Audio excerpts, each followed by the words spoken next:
ಗೆಳೆಯರೇ ನಮಸ್ಕಾರ.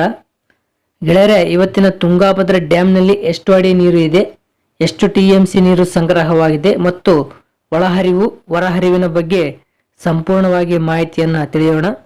ಅದಕ್ಕಿಂತ ಮೊದಲು ಯಾರಿನ್ನೂ ನಮ್ಮ ಚಾನಲ್ ಸಬ್ಸ್ಕ್ರೈಬ್ ಆಗಿಲ್ಲ ದಯವಿಟ್ಟು ಸಬ್ಸ್ಕ್ರೈಬ್ ಆಗಿ, ಹಾಗೆ ಪಕ್ಕದಲ್ಲಿರುವ ಬೆಲ್ ಐಕನ್ ಪ್ರೆಸ್ ಮಾಡಿ ಈ ವಿಡಿಯೋ ಶೇರ್ ಮಾಡಿ.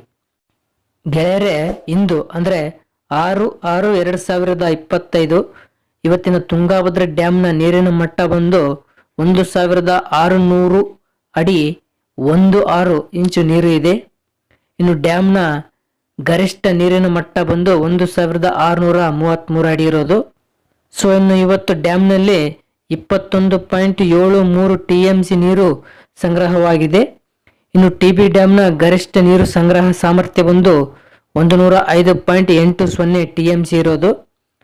ಸೊ ಇನ್ನು ಇವತ್ತಿನ ಇನ್ಫ್ಲೋ ಅಂದರೆ ಒಳಹರಿವಿನ ವಿಷಯಕ್ಕೆ ಬರೋದಾದರೆ ಇಂದು 7779 ಕ್ಯೂಸೆಕ್ ನೀರು ಒಳಹರಿವು ಆಗ್ತಾ ಇದೆ. ಇನ್ನು ಇವತ್ತಿನ ಹೊರಹರಿವಿನ ವಿಷಯಕ್ಕೆ ಬರೋದಾದರೆ ಇಂದು 255 ಕ್ಯೂಸೆಕ್ ನೀರು ಹೊರಹರಿವು ಆಗ್ತಾ ಇದೆ.